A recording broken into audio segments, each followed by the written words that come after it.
I I first want to thank DCH and Kelly for inviting me to participate in this conversation. Uh, I'm fortunate enough to be a part of a program that has been around for over 180 years at Emory University, and it has had some outstanding leadership before I became part of the program. And Thomas Glenn Pelham and Melissa Wade has built this into a fantastic program that is exemplary on the campus and held out as such, and tries to do so off of the campus. And I really do see my job as ultimately maintaining the amazingness that they have produced, and to try to do so in some changing times. And I'm not alone in doing that. Allison and Brian have really done a fantastic job over the last few years. And all of the things that I will talk about, none of it could be possible without them. I also have some other partners that many of you are aware of, and James Rowland comes to mind as being one of the people who has really been helpful in thinking about the future of what the BF is, but also in the way in which I conceptualize debate. And the title of this, it comes from him, this notion of you got to be a rock in the cabbage. And for any of you who know James, he's from Louisiana, and it is a proud native of Pineville, Louisiana. And at the first time he said this to me, I was like, James, what are you talking about? What do you mean? And he just said, you got to be a rock in the cabbage.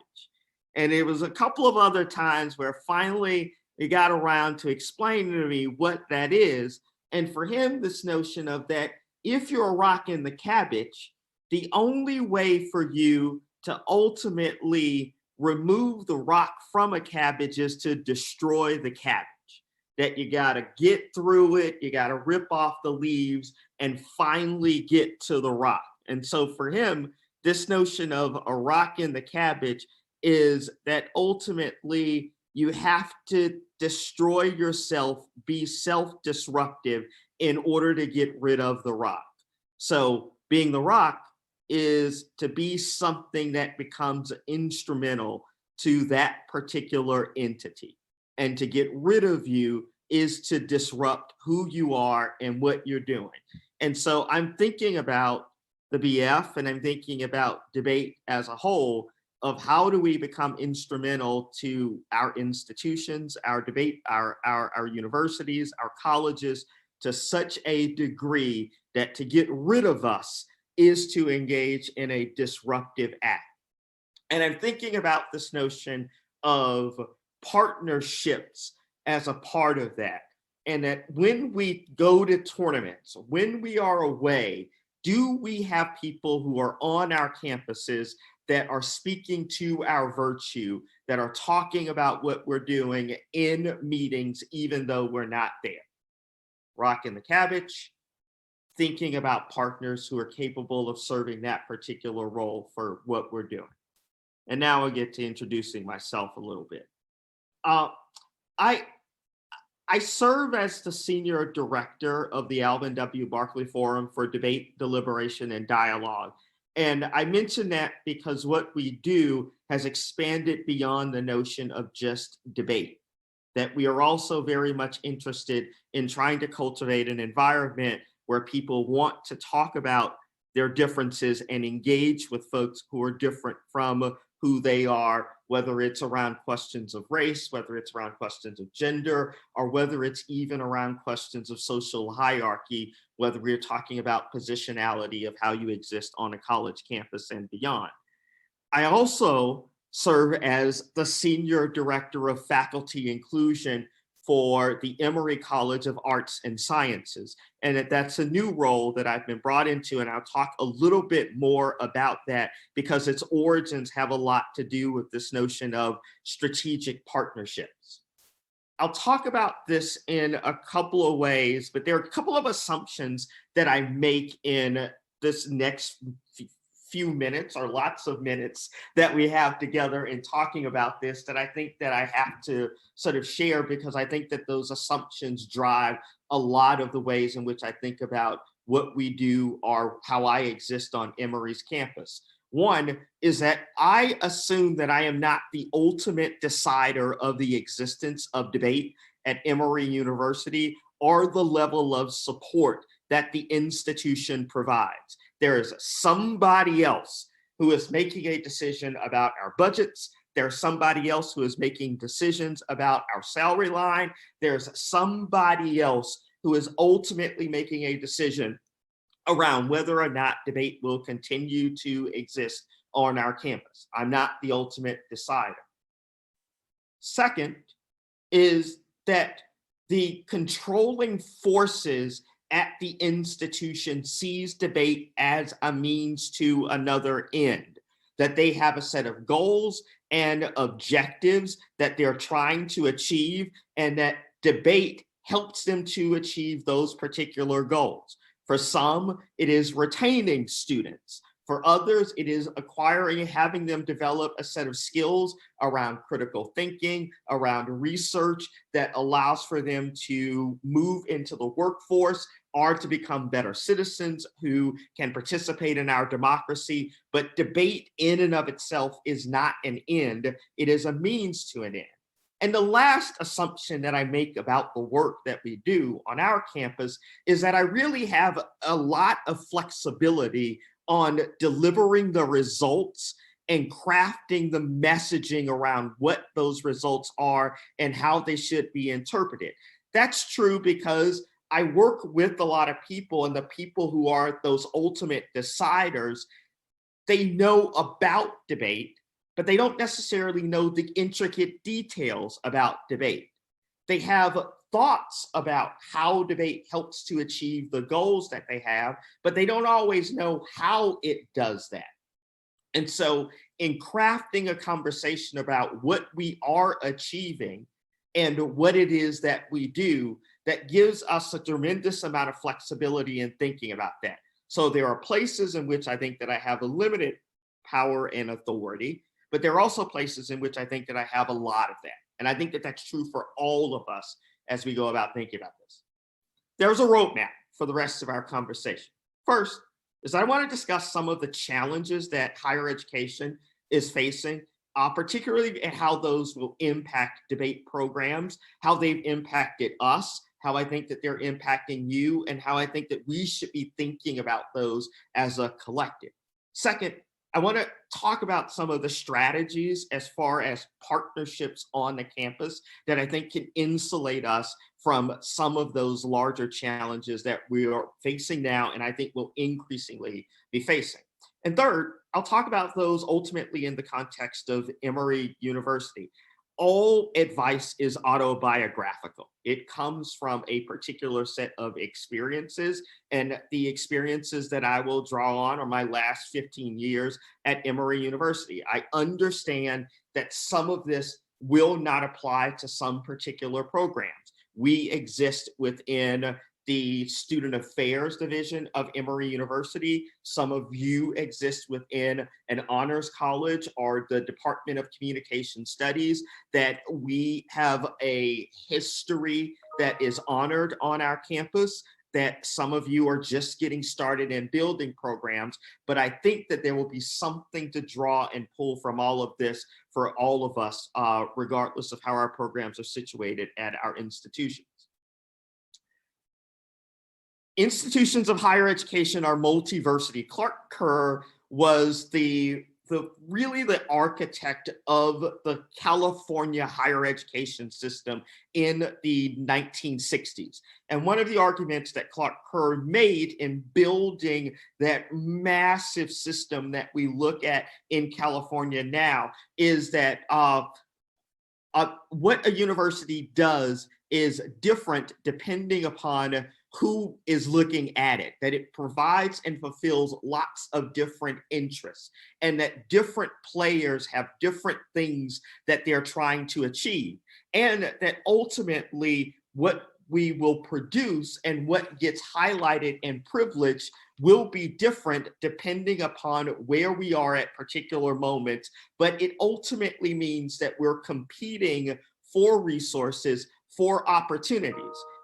On some of your campuses, you have major sporting events that you're competing with for time and attention and interest. Some of you are competing with the public speaking components of your academic departments. We don't have either one of those things that we're competing with, but we do have a very large medical complex on our campus that all ideas get filtered through, and that you can't do anything that contravenes that notion of public health, the privileging of medicine, and the research that's done for the benefit of achieving a more healthy country and the advancement of medicine. We have to be attentive and attuned to the way in which we get situated within that larger narrative. We are all competing against something because we're part of a multiversity with lots of different interests and lots of different perspectives. And so that competition is becoming stiffer. I decided to do a quick perusal of Inside Higher Ed and to look at the sort of what articles are speaking to about the financial landscape over the last few months. That the pandemic is fueling an increase in financial aid appeals, that there's an increasing number of students who are appealing and asking for more resources from the universities to support their educational endeavors. We also are seeing that they are predicting a second demographic crunch cliff, where there are fewer birth rates that are happening, and fewer people are deciding to go to college. That means that those institutions that are tuition dependent will have fewer resources to spread around to run programs like debate, like student congress, thinking about how many public speaking programs we will have, what types of majors we will be able to support. Some of these conversations that are going on around the death of the liberal arts is really predicated upon, are we capable of supporting lots of different perspectives, lots of different programs in this current environment? And I think that we are part of the same conversation. The other thing is that tuition discount rates are increasing. And this article was about private institutions because it's now at 53.9% and increasing, where in order to compete for more students and get them to come, they are going to have to discount the rate significantly higher in the coming years, which means fewer tuition dollars coming in to run programs. The other one is around the University of Miami, where a law school dean who seemed to be quite popular was dismissed because they were not very good at fundraising, or not as good as the university needed them to be. Once again, speaking to that role of raising money. Money, how much is brought in, is a critical part of this conversation of our survival in the larger landscape. This was not just about COVID-19. That even before this, there was a conversation about colleges that were closing their doors and students having to find other places to go because they couldn't compete in the marketplace. That the thoughts of a recession was impacting the ability for endowments to preserve their allocation towards scholarships, and even the most robust programs, endowments like Harvard University, would be struggling. And also international students, due to the current political climate that we exist in the United States, we're making decisions to go to other countries. International students pay full tuition, unlike those highly discounted students who are showing up, who are domestic students. So it's reducing the contributions that we have. And so we're all jousting for resources in an increasingly competitive landscape. And I believe that one of the ways for us to be victorious in that competition for support for debate, vis-a-vis all of the other things, is to build better partnerships with others who are on our campus. We need to know who the people are who are pulling the financial strings and making the ultimate decisions around the allocations of the shrinking amount of resources that are available, and what's the criteria that's being used in order for them to do so, and subsequently, how do we align the narrative around what we do and who we are in order to make sure that they see us as part of achieving their particular set of goals. I'm going to talk about the other part of this is what are they looking for and what are they trying to achieve. The rest of the conversation that I'm going to have is to talk about what I see as a couple of different partners that we have at Emory, and I think that there are probably analogs on your campuses for partners of a similar variety, and why it is that those have become important for us in the way in which we think about the types of programs that we ultimately end up supporting. That if you see that the first is the Dean of Campus Life. We are in Campus Life, the Student Affairs Division, along with the SGA, along with civic and community engagement, and the various sort of support models for queer students, Latinx students, Black students, those targeted sets of programs like that, residential housing, that all of those fall within Student Affairs. That when you look at the front page of Campus Life, which I'm showing on the screen, you can see that it speaks to a set of values of campus life. The first thing that you see when you show there is this conversation around student activism and its tradition at Emory.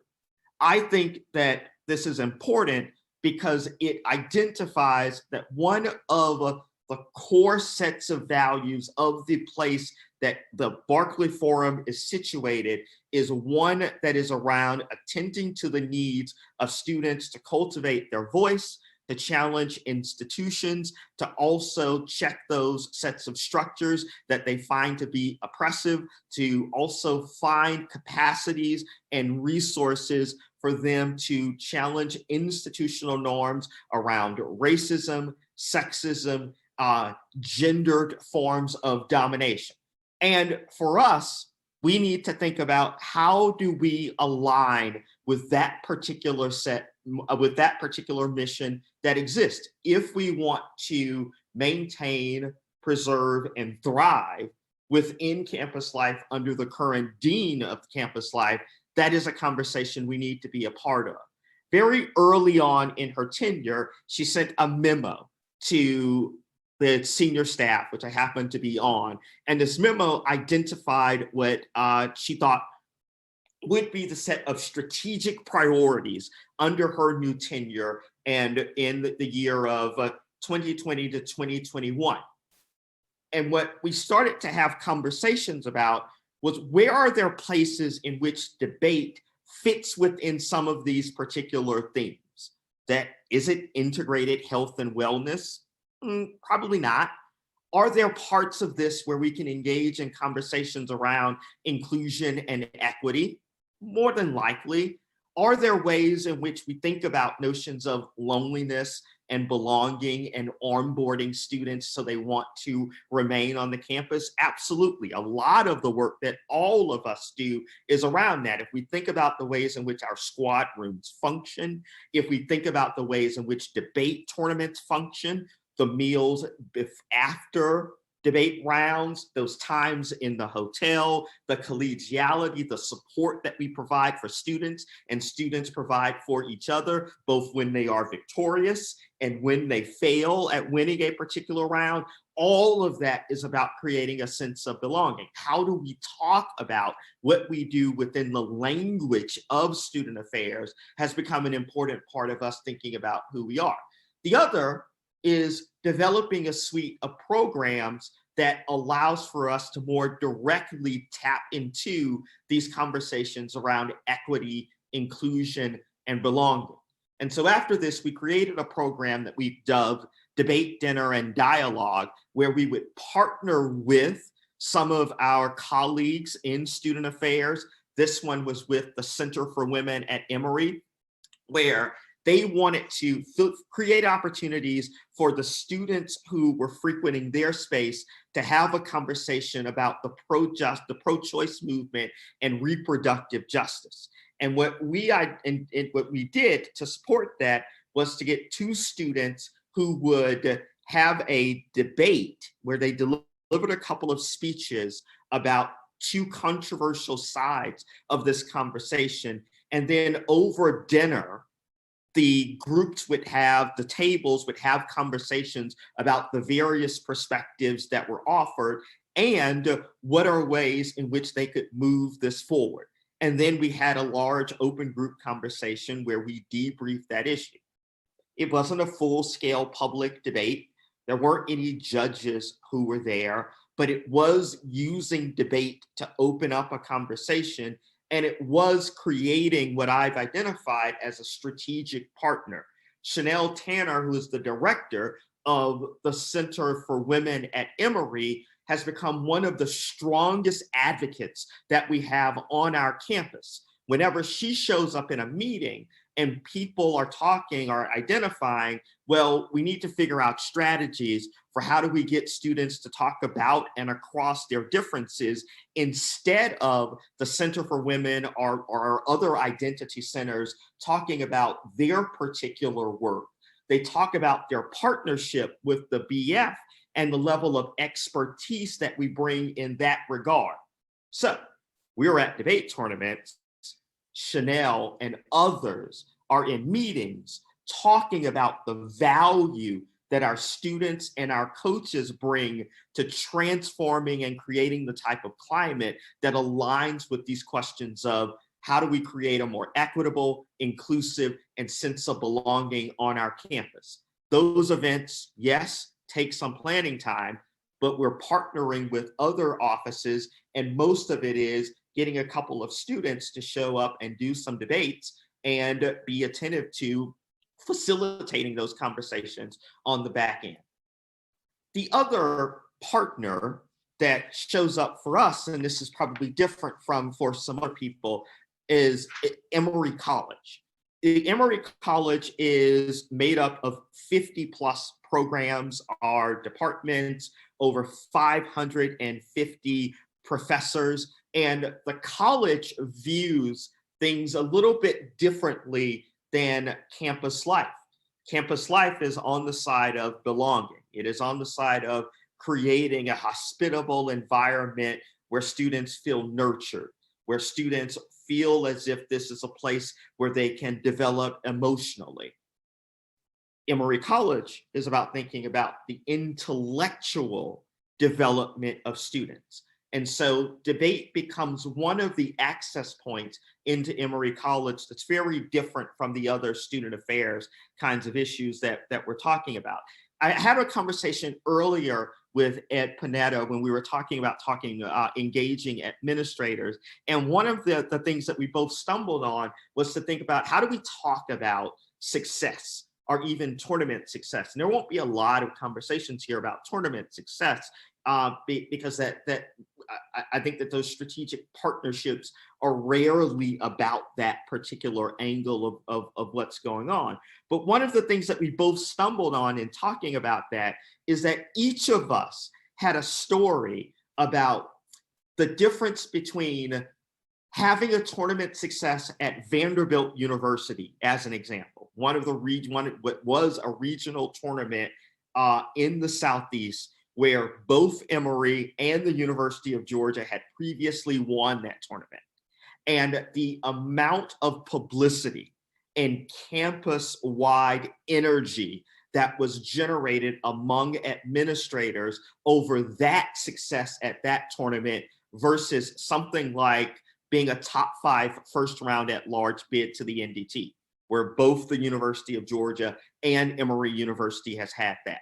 It is so much easier to talk about winning the Vanderbilt tournament because there's an analog and a comparison that gets made between administrators in the Emory College and the comparison that they make with themselves and Vanderbilt than in thinking about some of the other ways in which we think about what success looks like for us.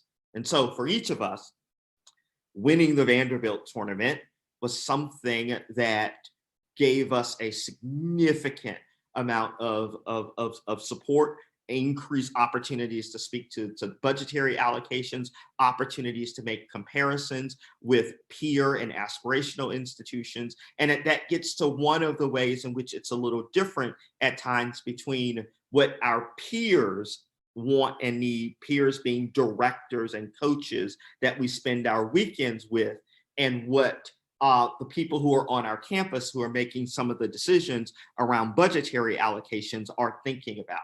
And that we should spend, I think, more time thinking about the people who are on our campuses allocating budgets and what they need and where they are in the ways in which we formulate what we're doing. And the partner at Emory College, one of the things that we have done is to work directly with the chemistry department, where they are interested in this question of how do we expand the STEM fields, chemistry being just one aspect of the STEM fields, conversations there around questions of equity, questions of access, questions of inclusion, and they have invited us to help facilitate and lead in several of their endeavors around that. Once again, this is sort of low-hanging fruit for us, and I think for many of you, but it feels like something that makes a significant contribution to that academic department because they don't have the skill sets that we have. And so that has been one of the places where we have helped to develop another set of partnerships where the chair of the chemistry department and various other people are now talking about the Barkley Forum, talking about the work that we do, when otherwise they wouldn't, because we're talking about a chemistry PhD program, and those are not students who would ultimately end up debating, but it is a level of support that we provide. Another example of here is very similar to a few months ago. We did some work with our quantitative theory and methods, which is really just high-end statistics, where we did a digital debate dinner and dialogue program. And the thing that this provided us an opportunity to do was that I did a partnering program with Teresa Rivero, who is on the board of trustees.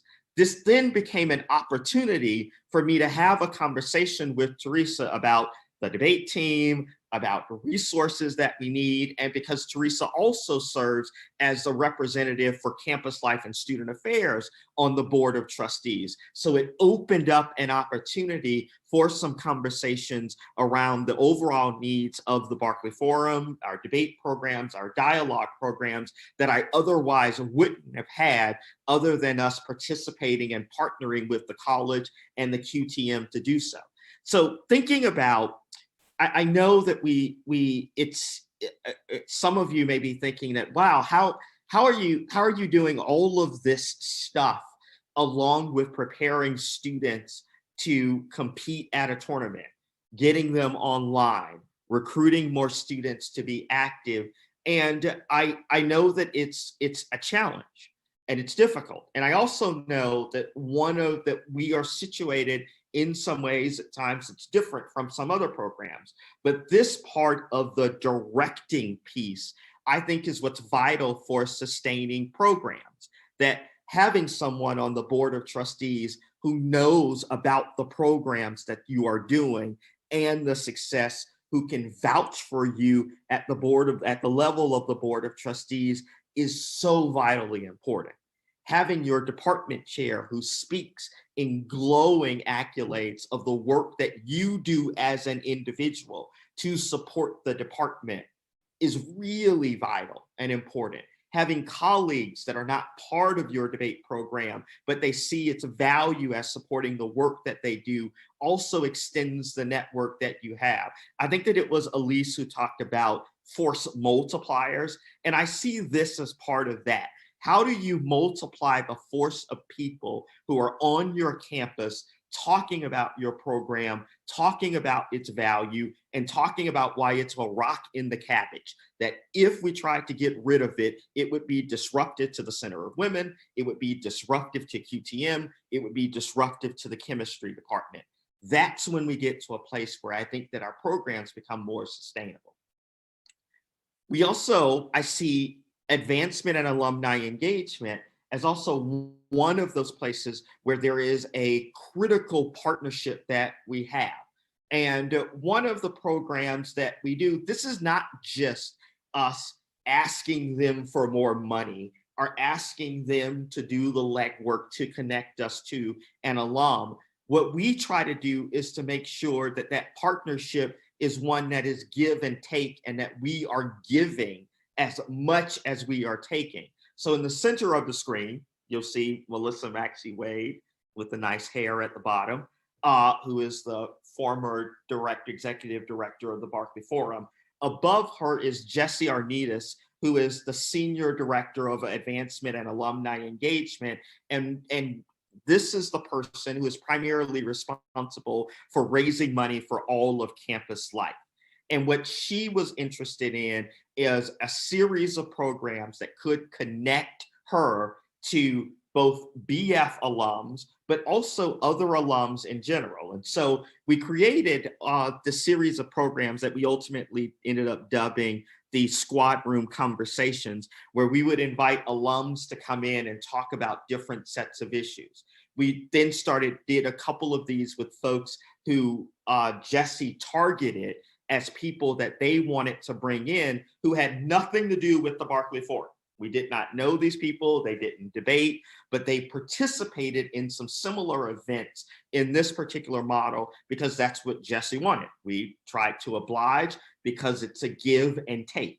And and this image that you see was the 25th NDT anniversary. David and Kate, David to the top left, Kate to my top right, won the NDT 25 years ago.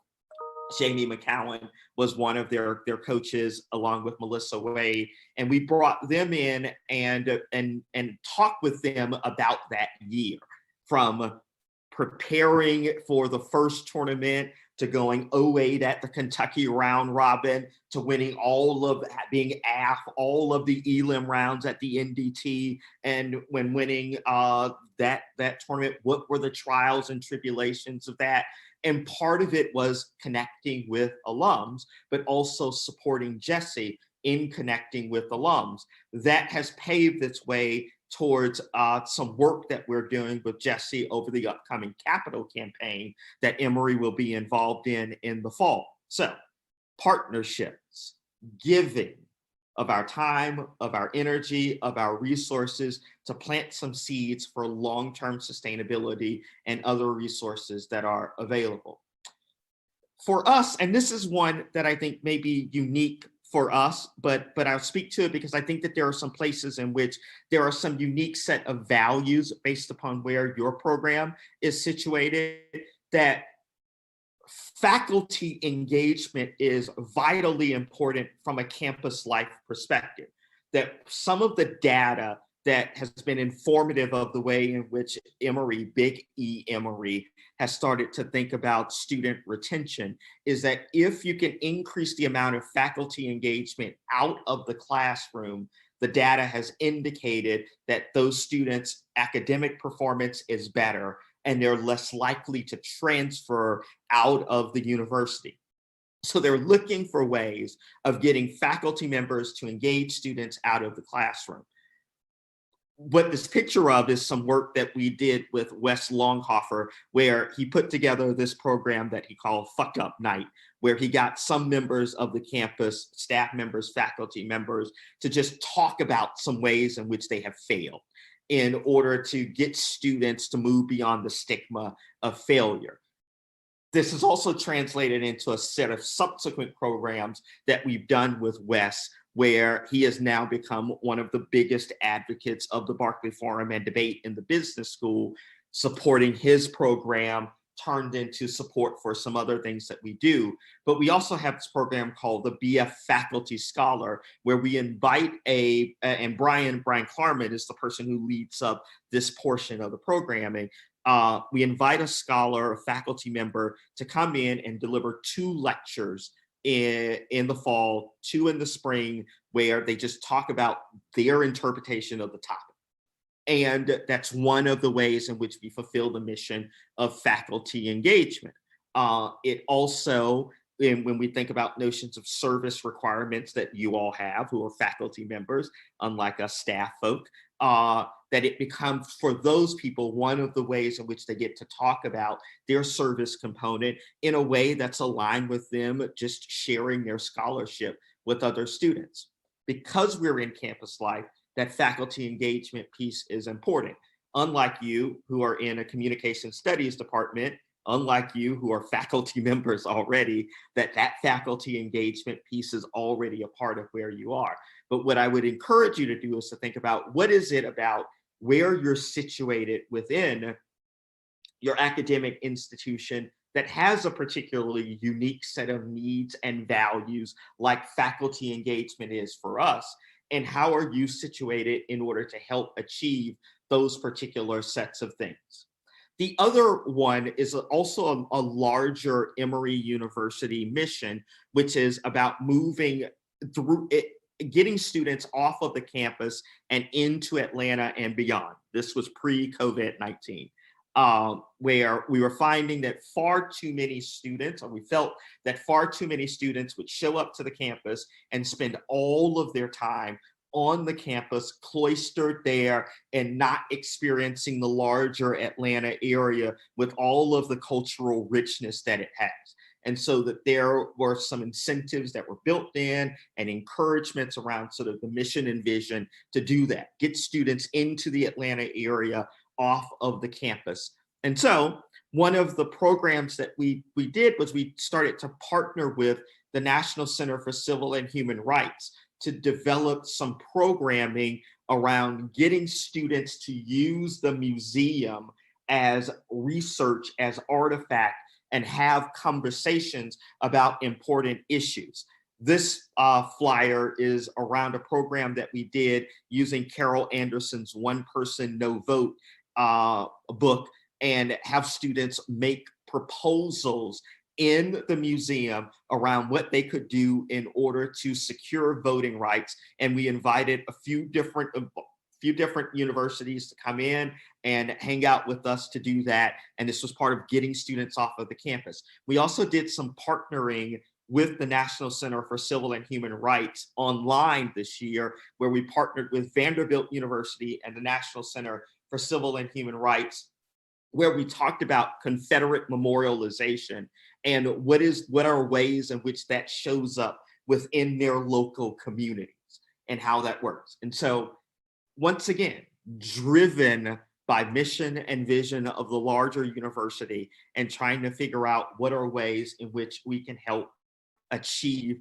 and maximize the opportunities for those particular things that we're trying to do. The last one that I'll talk about here is really around Emory admissions. And I think the way in which we try to show up with admissions is not just to show up there and say, can you admit more students who are debaters? Yes, that's a part of the conversation. But we are also interested in figuring out how can we be helpful for admission in achieving their larger goals that they have. And so any student who communicates with us, they're just debaters. They show up to the tournament, they talk with Brian or Allison, occasionally me, about the debating at Emory. Those students we communicate to admissions, helping them get data on students who have voiced some interest and in doing that particular work that they have. The other thing that we spend some time on is just helping them do programming in admissions. That all of our institutions have recruitment days.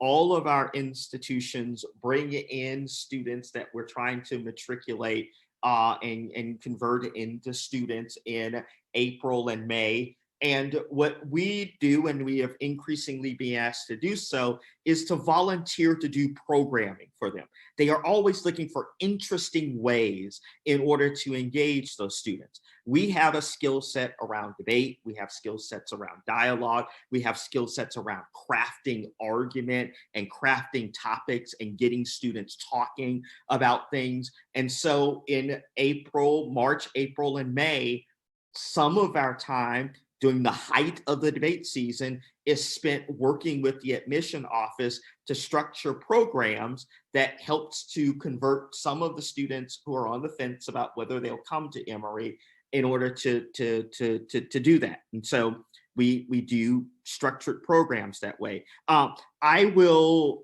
on the 10th, that's next week, yes, I am working with and I'm doing an hour-and-a-half presentation to all of Emory admission so that they have a better understanding of how to read and interpret applications that feature debate.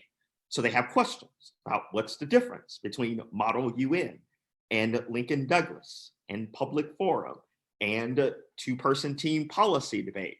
One of the questions that they asked was, how should we interpret a student spending 7 weeks at the Michigan summer camp? How significant is that in the way in which they read these particular applications? And so because of that relationship that we built, we now have the ability to be very influential in the way in which they interpret our activity and the type of activities that we do and the types of models of debate that we want to support.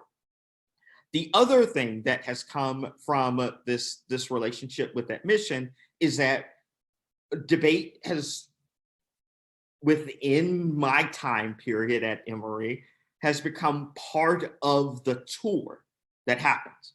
You show up, you can take a tour at Emory University, get a view of the lovely buildings that are on the quad and hear about all of the amazing presidents and professors who have come before and who are currently there. And one of the things that they talk about now on the tour that everyone hears about is the Barclay Forum. Alvin W. Barclay, the 35th Vice President of the United States, who is the highest ranking public official to ever graduate from Emory University, and that our debate team is named after, is part of the conversation that everyone hears. That is because of the relationship that we built with admission. Once again, I think that it is because we gave to admission, as Ed Panetta would say, we put in some sweat equity into the process, that we didn't show up and say, give us these things. We tried to show up and say, let's have a partnership where we each contribute. This is what we have to offer that makes your life a little easier and your lives better. And at some particular point, are there some other things that we can get in return? Recruiting is the lifeblood of a university. They are always interested in new students, different types of students, data on students. And so any information that you can help in acquiring student interest and relaying that to admission, I think is helpful for them. So that becomes one of the easier ways in which you can support the admissions office in the work that they're doing. The final thing that I'll say here, even with all of this stuff that we're doing, I've only mentioned competitive debate once. And I mentioned it in the context of what was a regional tournament that I dearly miss, because I think that policy debate is missing something with Vanderbilt not participating in it. And that one of the reasons why we're here is because of a conversation about the shrinking number of schools who are doing this activity, and that we need to think about how do we improve those numbers? How do we get more people engaged in this activity that we all know and love, and that has fundamentally changed my life? I am a radically different person without Betty Maddox pulling me to a debate tournament when I was a junior in high school. But that competitive part of this for us is the engine that also fuels all of these other programs. And that I am very clear when I have a conversation, whether it's with admissions, whether it's with our Dean of Campus Life, about the Emory Conversation Project, which is our dialogue-based project, that none of those things are possible without the competitive debate team. That those students who are vested in argument, those students who are vested in the testing of ideas, and do so both in a competitive frame, but also in their classrooms, that those students are vital to all of this other work, that we just can't do it. And so we are at a place where, because of that, they have come to believe that even if they don't see the value of competition, or even some people are kind of skeptical about competition as a method of education, that they understand to get the other things that they appreciate and value, they have to accept those particular things. And so, as I said earlier, all of this is autobiographical. All of this is about Emory University, an institution in the southern part of the United States that is extremely liberal in its orientation, that has a mission that is centered around being in service to humanity, and particularly being accountable to those who are the most vulnerable among us. And that drives a lot of the ways in which we participate. That I think that my interest around these questions of diversity, equity, and inclusion would still be wrapped up within the way in which I think about debate and the Barclay Forum.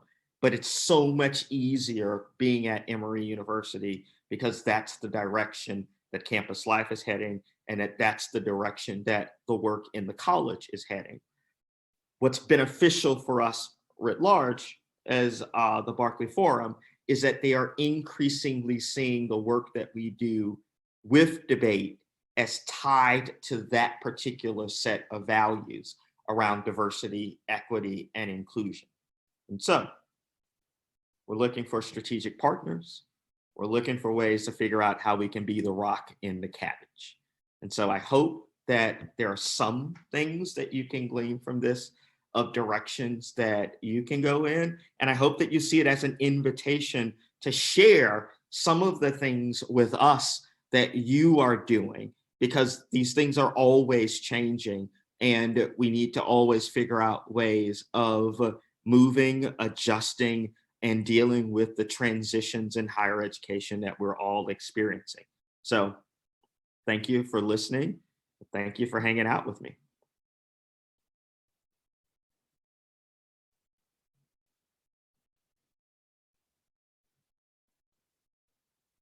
So there's a question that was being asked around the number of hours of service that students provide in the season.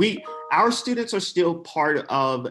There's been some changes where, because of James's amazingness, that the Atlanta Urban Debate League has been shifted to civic and community engagement. We have an expectation that any debater volunteers and participates in that. So they serve as mentors. Some of those students only go to 2 tournaments a semester, and that they judge at those tournaments, and that's about 10 hours for a tournament, being about 5 hours each. Others invest a lot of time into doing that. We also have some students, and this is one of the things that we juggle a little bit, who decide that, I don't want to do competitive debate anymore. But one of the reasons why we created the Emory Conversation Project was to also figure out a path for those students to continue to participate in the program. Someone earlier asked the program about it was sort of an ROI question. Like, how do we justify $100,000 budget for 6 students? And I'm like, I have no idea how anyone does that. That's just sort of amazing to me. The way in which we or I feel comfortable justifying our budget is that those students who show up to the Ibram Kinde conversation that we host, those students who show up to the debate dinner and dialogue programs that we host, all of those are students that we have served. When we go and do a debate training for a couple of hours at the School of Public Health, those are all students that we account for. And so we don't talk about serving 6 students who are debating. Even we don't talk about serving 24 students who are debating, which is a little more aligned with where our program is, which also still feels like those numbers even still feel like they're a little out of whack in when I understanding where others are. So we talk about all of the other ways in which we support the campus, and it's one of the ways in which we sell the program that way.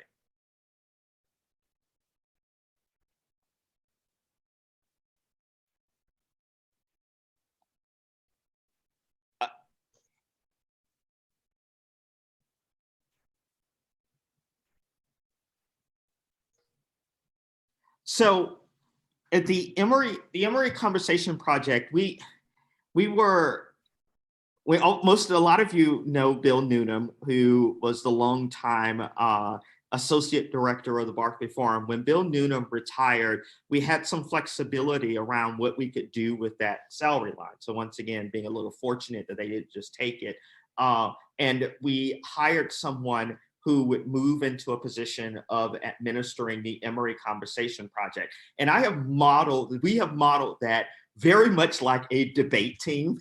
I don't know if that analog makes sense to anyone else, but it's sort of how I've grown up and where we are, and what makes sense to me. They meet on a weekly basis on Tuesday evening, and the first part of the meeting is what we call a teach, where they learn just basic public speaking skills, facilitation skills, and then the second part of the meeting, they plan an event.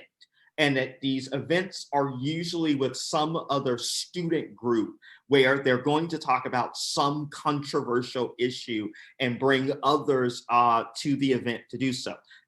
Many of those are open to the campus as a whole, but it is about teaching them some what we identify as facilitative leadership skills. How do you be a leader on the campus while facilitating conversations, but also facilitating difficult conversations across the various ways in which difference shows up? And we have about 25 students who participate in that particular program. We occasionally have students who do both competitive debate and the Emory Conversation Project, but usually students are making a choice.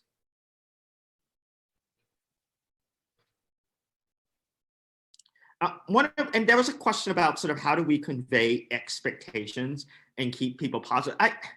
This is an ongoing struggle even after the AUDL started in 1985 when Melissa went and was hanging out with my high school teacher Betty Maddox and also Larry Moss, who was the director of Thurl High School's debate program, and and getting students to do that and balancing competitive interests along with service is always a challenge. One of the things that we try to do is to get the most engaged students bought into doing the service, and that they help to remind others of the importance and value of doing that. We also, it is just constant encouragement of doing it. I think that it helps that we get to talk about the larger mission of the university to be in service to humanity. I think that it's also easy for us because we are all aligned. I am deeply appreciative that I don't have to have a conversation with Brian or Allison or Kara or Lydia about this particular part of the program. They value it. They speak to its importance. And so we all speak in unison about the importance of volunteering, of service, because it would be much more difficult if someone was saying, oh, you don't need to go, you just need to cut more cards.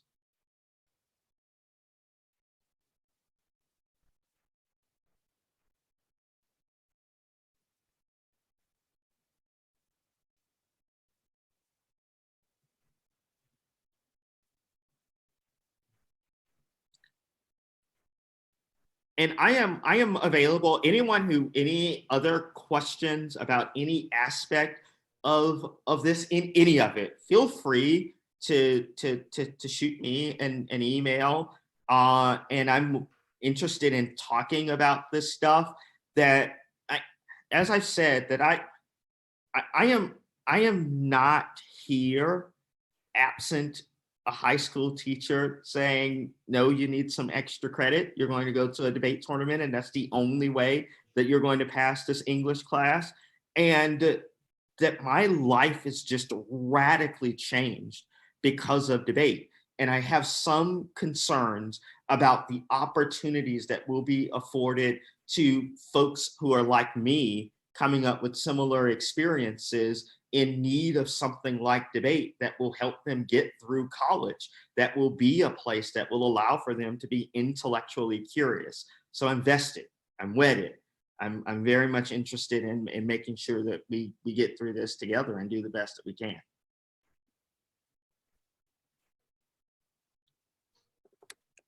All right. Well, on behalf of all of us and the folks in the chat, thank you very much, Ed. It's always good to hear from you. I look forward to seeing you in person at a debate tournament sometime soon. Hopefully it won't be too terribly long.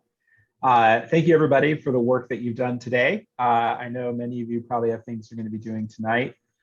This room will be open starting at 8 o'clock Eastern for folks that want to show up and hang out. We can facilitate breakout rooms or whatever it is that folks want to do. So I'll be here as the traffic director of traffic for that. So I may see you then. Otherwise, I look forward to seeing everybody tomorrow.